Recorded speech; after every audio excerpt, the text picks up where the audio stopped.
Hello students, welcome to Abbas Academy. This is the 9th chapter of your 9th standard geography, trade. As a chapter name is a trade, trade means सबसे पहले तो chapter का नाम है trade है. Trade के मायने trade का नाम सुनते ही आपको माइंड में एक पिक्चर आ जाता होगा. That is buying and selling something. That buyers and sellers buy and sell the goods respectively. This is called trade. कि खरीदने वाला खरीद रहा है, बेचने वाला बेच रहा है, तो इस ट्रांजैक्शन को ट्रेड कहेंगे. तो बिफोर मूविंग फॉरवर्ड में यहाँ पे कुछ एक्टिविटीज़ हैं. Make a list of commodities which you use daily. Commodities की मीनिंग यहाँ पर क्या है? कमोडिटीज़ मतलब जो कि चीज़ें हम इस्तेमाल करते हैं, चीज़ें. जैसे फॉर एग्जांपल के तौर पे शुगर डेली बेसिस पे यूज़ होता है, ऑयल है, पल्सेस है, राइस है, वीट है. Who uses this commodities? We use generally. Right the sources of the supplies of this commodities. Let us say example the sugar, wheat, rice, ये हम daily basis पे use कर रहे हैं. तो ये आता कैसे? ये फार्म में उग रहा है, खेत में उग रहा है, उसके बाद ये किसान उसको मंडी में लेके आ रहा है, मंडी से फिर वो होलसेल मार्केट में जा रहा है, होलसेल मार्केट से रिटेल में जा रहा है, राइट, मॉल्स वगैरह में जा रहा है, किराना में जा रहा है, आपके महल्ले में आ रहा है. तो अब डायरेक्टली आप कहाँ से खरीद रहे हो? आपके महल्ले में, आपके एरिया में जो किराना है वहाँ पे जाके आप खरीद रहे हो. इस तरीके से एक चेन बनी हुई है. From where do you buy this commodities? Generally मैंने बताया कि रिटेलर शॉप्स, मॉल्स और kirana shops. What do we call the act of buying and selling? तो already the chapter name, the buying and selling of anything. Buying and selling of anything is called trade. What does the shopkeeper take in lieu of the commodity? Leave मतलब shopkeeper आपको, जैसे आपने किसी किराना दुकान पे गए और आपने कहा कि 1 किलो शक्कर दीजिए, उसने आपको 1 किलो शक्कर दिया, तो उसके बदले में आप क्या दोगे? आप पैसा दोगे ना, उसे रुपये दोगे. 1 किलो शक्कर सपोज 40-35 रुपये की है, तो आप उसको उतना अमाउंट दोगे. सो ये सारी जो चीज़ें है, ये तो मैंने एक एग्जांपल दी थी कि एग्रेरियन प्रोडक्ट लाइक शुगर है, गेहूँ, ये तो खेत से उग रहे हैं और इनका चेन बताया.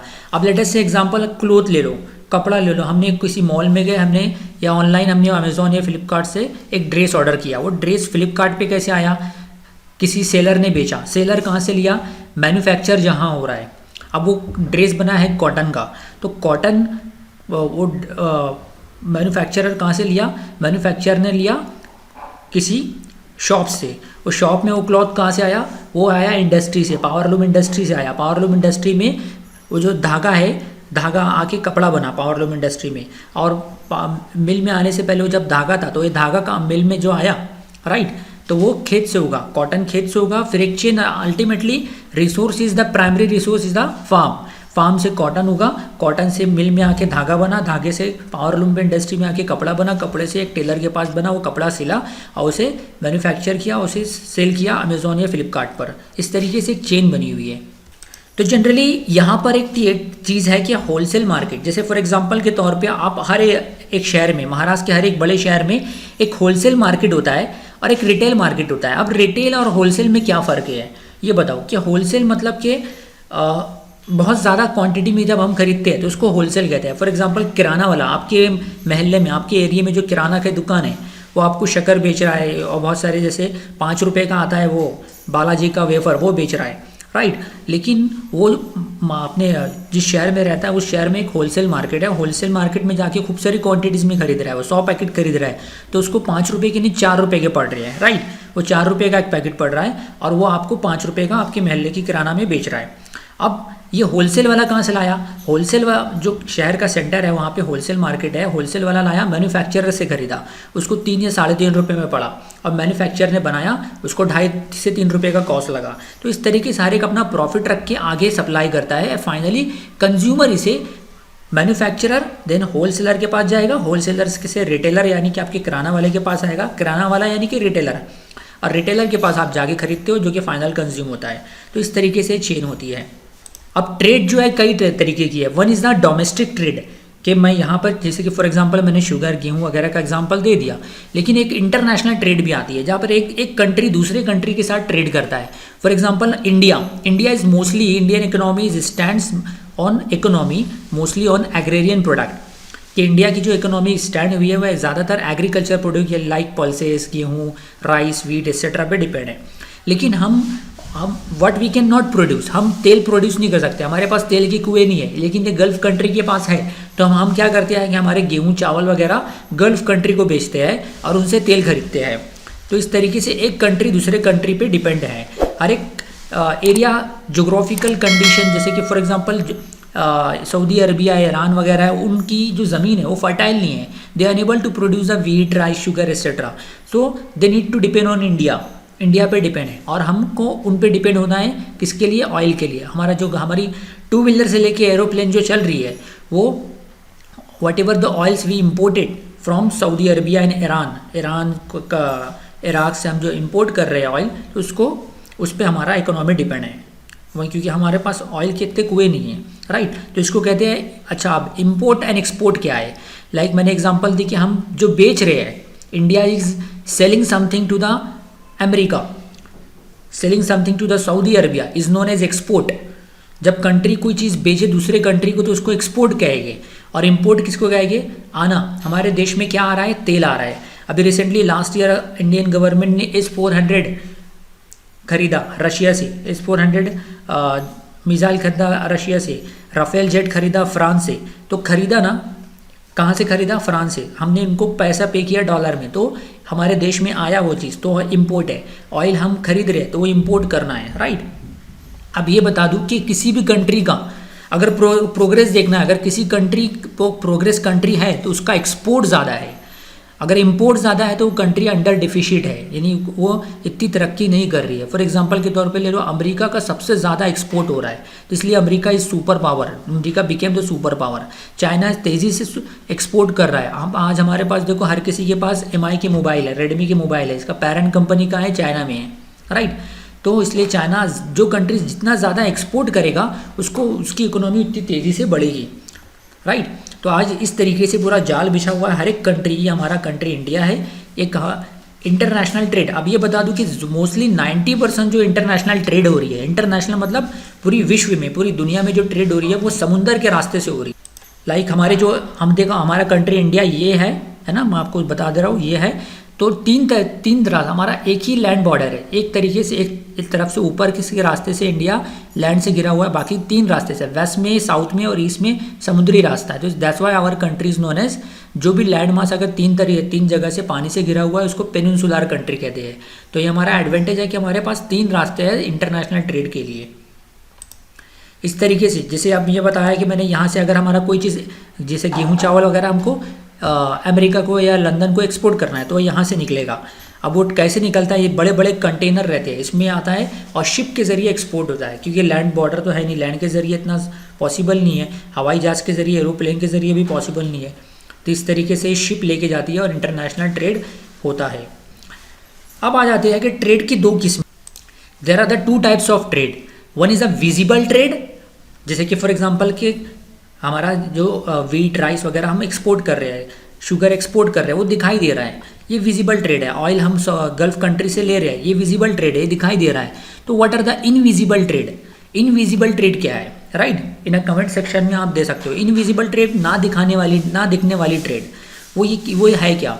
फॉर एग्जांपल आज का जो दौर है, ग्लोबलाइजेशन का दौर, इंटरनेट का दौर है, कि बहुत सारी चीज़ें हमारे जो MNC सुना हुआ है आपने, MNC यानी multinational companies, BPOs, international call centre, जो कि पुणे मुंबई में है। तो यहाँ पर इंडियन इंजीनियर, इंडियन जवान बैठकर किसको सर्विस प्रोवाइड कर रहा है? अमेरिका में उनकी कंपनीज को, अमेरिका के प्रॉब्लम को सॉल्व कर रहा है। आवर डॉक्टर, इंडियन डॉक्टर है helping to the patients of the Europe American, कि हम इंडिया में बैठ के अमेरिका की हेल्प कर रहे हैं, जो कि दिखाई नहीं दे रही है, उनके प्रॉब्लम को सॉल्व करके दे रहे हैं, उनको जो सॉफ्टवेयर लग रहा है वो सॉफ्टवेयर बना के दे रहे हैं। तो ये इंटरनेशनल, हम जो उनको सर्विस प्रोवाइड कर रहे हैं, उनके बदले में हमको पैसे दे रहे हैं डॉलर की सूरत में, जो कि इंडिया में कन्वर्ट हो रही है इंडियन रुपीज़ में। तो हम अर्निंग कर रहे हैं। तो हम क्या कर रहे हैं? हम सर्विस प्रोवाइड कर रहे हैं और वो हमको बदले में पैसे दे रहे हैं। तो ये हुआ invisible trade. For example, I am a teacher, मैं आपको पढ़ा रहा हूँ, राइट, लेकिन ये यूट्यूब पे फ्री ऑफ कॉस्ट है। लेकिन इसके अलावा सपोज अनअकैडमी से मेरा टाई अप हुआ है, अनअकैडमी पे भी मैं लेक्चर लेता हूँ, तो अनअकैडमी पे मैं मेरे घर पे बैठ के पढ़ा रहा हूँ और उसका मेरा जो लेक्चर है वो कई लोग देख रहे हैं विश्व में, पूरी दुनिया में। तो वो अनअकैडमी वाले मुझको पैसे, मेरे अकाउंट में पैसे डाल रहे हैं, राइट। तो ये हो गया, मैं उनको सर्विस प्रोवाइड कर रहा हूँ, वो मुझे पैसे दे रहे हैं। तो इस तरीके से हो गया इनविजिबल ट्रेड। अब ये ध्यान रखो कि ट्रेड का जो कॉन्सेप्ट है, right, supply and sale, demanding by trade and supply, ये बहुत ही ज़रूरी है। क्योंकि आप देखो आज आज की तारीख में आज तेल का भाव, मतलब जो हम खाने का तेल यूज़ करते हैं cooking oil, at present price is 130 rupees. लेकिन 3 महीने पहले इसका जो प्राइस था रुपीज़ 85 to 90 रुपीज़ था। ये अचानक 30 से 40 रुपये क्यों बढ़ गया? उसका कारण है कि अगर मार्केट में उसका सप्लाई कम हो, उसकी किल्लत हो, कमी हो, तो उस चीज़ की कीमत बढ़ जाती है। आपने देखा होगा कि अनियन जो प्याज है, प्याज का कीमत कभी कभी 100 रुपये किलो हो जाता है, तो कभी 20 रुपये किलो, 10 रुपये किलो भी बिकता है। तो ये डिफरेंस क्यों है? ये difference because of the supply of the goods in the market. अगर सप्लाई ज़्यादा हो जाएगा, है ना, सप्लाई ज़्यादा हो जाएगा तो उसकी कीमत कम हो जाएगी। अभी रिसेंटली गवर्नमेंट ने एक लॉ लेकर लाया है जिसका नाम है एसेंशियल कमोडिटीज़ एक्ट 2019, जिसके खिलाफ किसान बल्कि हर कोई प्रोटेस्ट कर रहा है। उसके खिलाफ क्यों प्रोटेस्ट कर रहा है? क्योंकि गवर्नमेंट ने, जब हम आज़ाद हुए थे 1947 में, हम इंडिया को आज़ादी मिली थी, तब तो गवर्नमेंट ने 15 साल तक के कुछ रूल रेगुलेशन नहीं बनाया था। तो क्या करते थे लोग, जैसे कि जो चीज़ें ख़राब नहीं होती, जैसे ऑयल है, दालें वगैरह कई साल तक रख सकते हैं, तो उसको रख के स्टोर करते थे। तो जाहिर सी बात है मार्केट में उसकी किल्लत हो जाएगी, डिफिशिट हो जाएगी, तो उसकी कीमत बढ़ जाती थी। लेकिन गवर्नमेंट ने 1960 ऑनवर्ड्स एक लॉ बनाया कि अगर अब कोई स्टोर करके कोई खाने की चीज़ें रखता है ना, जैसे कि ऑयल वगैरह, पल्सेस वगैरह, जिसकी कीमत मार्केट में अगर तेज़ी से बढ़ने लगी तो वो कानूनन जुर्म है। लेकिन अब जो मोदी गवर्नमेंट ने 2019 में एक लॉ लाया, जिसको आप गूगल करके भी देख सकते हो, जिसका नाम है एसेंशियल कमोडिटीज़ एक्ट 2019। तो उसके तहत ये है कि अगर आपको अगर ऑयल, जैसे कि जो बड़े व्यापारी है, रिलायंस है, अडानी है, अंबानी है, ये अपने बड़े बड़े, उनके पास स्टोरेज भी है, गोडाउन भी है, वो उनके गोडाउन में जितनी भी क्वांटिटी में चाहे ऑयल स्टोर करके रख सकते हैं, दालें स्टोर करके रख सकते हैं। तो उससे क्या होगा कि मार्केट में उसका किल्लत होगा, उसका कमी होगा। तो अब जाहिर सी बात है कि जो दालों की कीमत आज तेज़ी से बढ़ रही है, ऑयल्स की कीमत तेज़ी से बढ़ रही है। क्यों? क्योंकि इन्होंने स्टोर करके रखा है, क्योंकि गवर्नमेंट ने उनको परमिशन दे दिया कि तुम स्टोर करो, ये जुर्म नहीं रहेगा।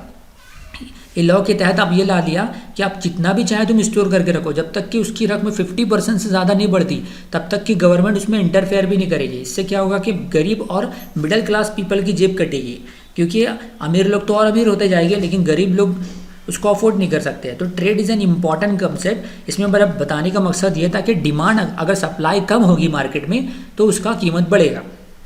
सो डिमांड बाइंग और सप्लाई सेल। और जनरली किसी चीज़ की कीमत बढ़ती है तो लोग उसे और ज़्यादा खरीद लेते हैं। तो इससे क्या होता है कि जो बेचारे बहुत ही गरीब है उसे खरीद ही नहीं पाते हैं। तो that is the injustice nature of this system of economy. अब फॉर एग्जांपल ले लो, हमारे कंट्री में अब ये ले लो कि जहाँ पर हमारी India is a very vast country, 7th largest country in the world. इसमें बहुत सारे स्टेट्स हैं। अब हर एक स्टेट हर एक चीज़ के लिए फेमस है। जैसे महाराष्ट्र में रत्नागिरी में अल्फेंसो, जिसे हापुस आम कहते हैं, वो फेमस है। यूपी का मलिहाबाद का दशहरी फेमस है। तो जम्मू कश्मीर का एप्पल फेमस है। हमारे महाराष्ट्र में एप्पल नहीं होता है, तो हम जम्मू कश्मीर से इंपोर्ट करते हैं। लेकिन जम्मू कश्मीर हमसे महाराष्ट्र से क्या लेता है? कॉटन लेता है, शुगर लेता है, और हापुस आम लेता है, जिसे अल्फेंसो आम कहते हैं, है ना। तो इस तरीके से सारी चीज़ें चलती है। दैट इज़ द ट्रेड, जो मैंने बताया, एक domestic trade and international trade, और दूसरी visible trade and invisible trades. I hope सारे कॉन्सेप्ट क्लियर हो गए होंगे। लेकिन पुराने ज़माने में जब नोट करेंसी का चलन नहीं था, आज से 1000-1500 साल पहले, तो जब लेन-देन, जब ट्रेड कैसी होती थी, जो उस वक्त ट्रेड होती थी उसको कहते थे barter system. The trade is an old age concept in ancient and medieval periods, यानी पुराने दौर में, यानी ancient and medieval history 3 type की, हमारा फर्स्ट चैप्टर देखा होगा हिस्ट्री में। एक तो है एंशिएंट, मिडिवल एंड मॉडर्न। यानी पुराने ज़माने में trade was done through the barter system. Barter मतलब एक दूसरे से लेन देन होता था कि मेरे पास अगर कोई चीज़ है, जैसे मैं ज़्यादातर मैं एक किसान हूँ और मैं गेहूँ प्रोड्यूस करता हूँ, मुझे तेल की ज़रूरत है, तो मैं मेरा गेहूँ दे दूंगा और तेल ले लूँगा। या मेरे पास कुछ हुनर है तो मैं हुनर से उसका काम कर दूंगा, उसके बदले में मुझे वो कुछ दे देगा। तो इस तरीके से बगैर नोट के, बगैर पैसे के लेन देन होता था चीज़ों का, उसको कहते थे barter system. Even today we see the traders who exchange utensils. आप देखा होगा कि आपके गाँव में जो बंजारे लोग हैं वो पुराने कपड़े लेते हैं और आपको प्लास्टिक के बकेट वगैरह देते हैं। ये देखा होगा, आज भी बार्टर सिस्टम छोटे पैमाने पे चल रहा है। सो टाइप्स ऑफ ट्रेड, आप इस ग्राफ की हेल्प से आपका कॉन्सेप्ट बेहतर तरीके से क्लियर हो सकता है। On the basis of quantity of goods, कि क्वांटिटी कितनी है, क्वांटिटी ज़्यादा रहेगी तो वो ट्रेड शिप के जरिए होगी। On the basis of extent of trade reason, कि वो डोमेस्टिक हो रहा कि इंटरनेशनल हो रहा। अब on the basis of wholesale trade होगा, रिटेल ट्रेड होगा। मैंने चेन बता दी, एक मैन्युफैक्चरर प्रोड्यूस करके होलसेल को देगा, होलसेल रिटेल के पास आएगा, रिटेल से फाइनली कंज्यूमर उसे कंज्यूम करेगा। एक डोमेस्टिक ट्रेड है जिसे इंटरनल ट्रेड, और एक इंटरनेशनल ट्रेड और एक्सटर्नल ट्रेड कहते हैं। जनरली जो इंटरनेशनल ट्रेड है वो एक्सपोर्ट एंड इंपोर्ट हो रही है, लेकिन आज का जो दौर है ग्लोबलाइजेशन का दौर है, इंटरनेट का दौर है, ई कॉमर्स साइट आ गई है लाइक फ्लिपकार्ट, अमेजॉन एक्सेट्रा।